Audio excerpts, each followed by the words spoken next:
a couple more questions then. I mean, I think obviously you're going out to Cleveland to make one of the picks, aren't you? So, Si, I think you've got some post-it notes there. We had a quick look before you came on of some of the more difficult names to say that might come up on day 3. So we just wanted to. I have practiced some of these, so I may be good, but it's always worth the practice. It's always worth practice makes perfect, Ian. So some of the potential areas the Dolphins might look to draft in the later rounds for some depth. We're going to see if you can practice now and get your names right. And so I'm just going to see if this works. Can you say him, please, Ian? Quarterback from SMU. Shane Buechele. Good start. Good start. It's going to get a little bit more tricky. Right. So wide receiver is a position that the Dolphins need, of course. So hopefully they'll select one early. But if they decide to add a bit more depth, this guy, do you think the Dolphins are going to draft him in the later rounds? Simi Fehoko. Or Fehoko. Yeah, well pronounced. Wide receiver from Stanford. So. Excellent. Perfect. Thank you. Another wide receiver, slightly more tricky. This guy, wide receiver from Illinois.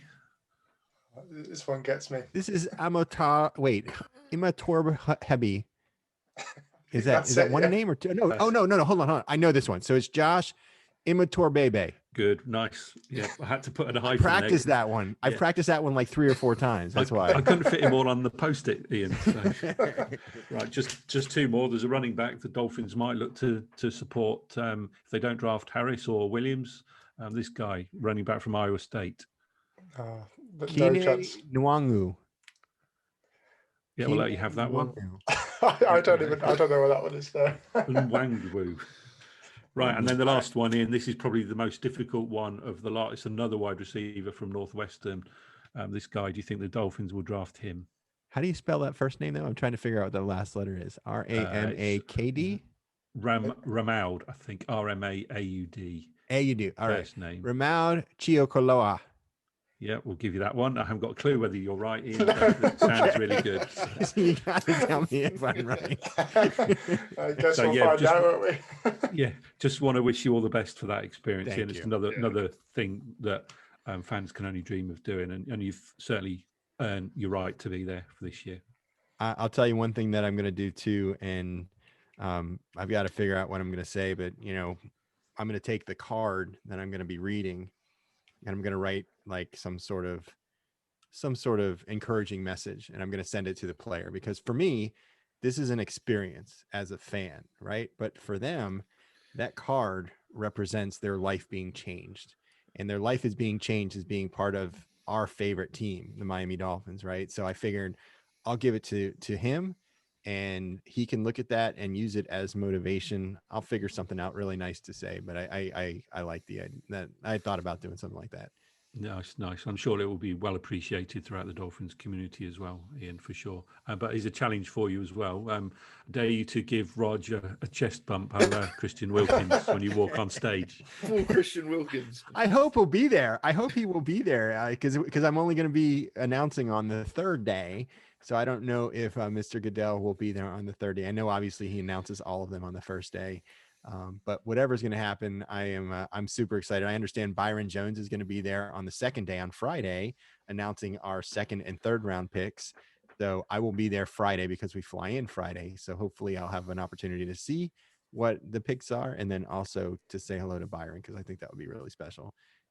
Nice one. And it's kind of a thing which, I guess, like if you're kind of like into UK football or soccer or whatever, it's a bit of an alien concept, isn't it, to be drafted? And that's why I always kind of, obviously we all have the talk on Twitter, it's nonstop, but it must be such a nervous time for those guys that kind of, that not the ones that go in the first couple of rounds because they know they're going to, make bank and stuff like that. But those guys are on the back end of the 3rd round, are they going to get drafted or they're not? It must be such a nervous time. And yeah, be like really cool, like you say, to write that note, and hopefully that guy's comes through and, does big things for the Dolphins off the back of that. So, one of our best 5th round draft picks ever was Zach Thomas, and he should be in the Pro or in the Hall of Fame at this time. Unfortunately, it keeps getting dragged out for him for one reason or another. But anyone who has the desire, who has the skill set, who happens to play for the right team and the right coaches can really be successful. And I think what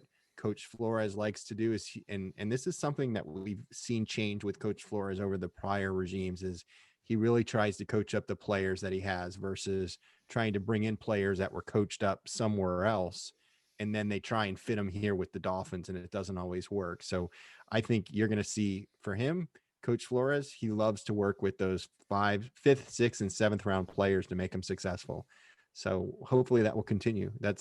I would love nothing more than for the player that I announced to become a Pro Bowl player, and then beyond that would be so special for all of us, I think. Incredible stuff. Yeah, definitely. All right, guys, I reckon we'll finish off then with I'll go on side before we finish off. Go on.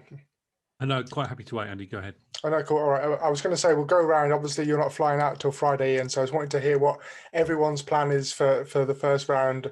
Obviously, we're going to be kind of red-eyed, like propping our eyelids open all night. But yeah, Ian, what's your plan for Thursday?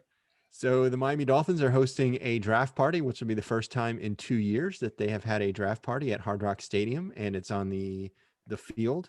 And I am looking forward to being there. And I'm going with my buddy Matt, Lou Crizzle, as he calls himself on Twitter.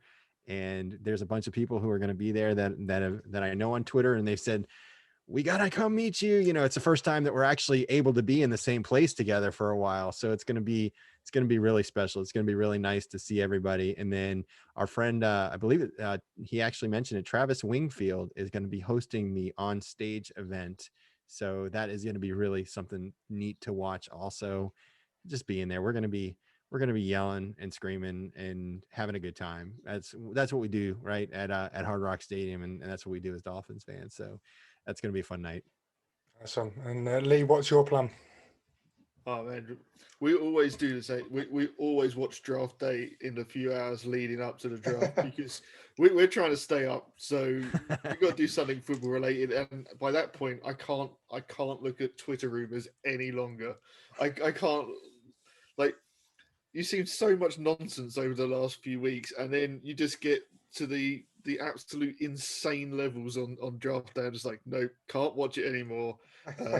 There's only so much of like the pre-draft coverage I can watch because so much of it's repeated. So we tend to get in a takeout pizza, Smart. stick on draft day, then just wait for the first round to roll around, get super excited. And so, what about you, mate? First problem I've got to solve actually is to work out which room I'm going to watch the draft in, because I've got to somehow find a way not to wake the wife, not to wake the kids, and not to wake the young puppy we've got. So once I decide which room I'm going to be in, I'll be there for the duration. And I'm actually not taking a day off work as it stands right now on the Friday. So I'm going to be matchsticks, I think. Yeah, good for you, man. That's going to be trying to get through a working day on little sleep, but we'll see how it goes. Yeah, brave man. I did that last year, but then I got like an emergency call in rather than working from home, and it was like the worst day ever. So I've gone for the leave this year, and what I do is I always watch what I consider like the Dolphins' best game the season before. I just let it run the whole sort of 3 hour all the way through. So I think I'm going to watch the Cardinals game. Nice. See, Tua at his best. That was the best game that he had, I think, as a quarterback last year. That's it. Get hyped for some more of that next season for sure. And yeah, I think that's kind of drawn it to a close. Side, do you want to pop in there?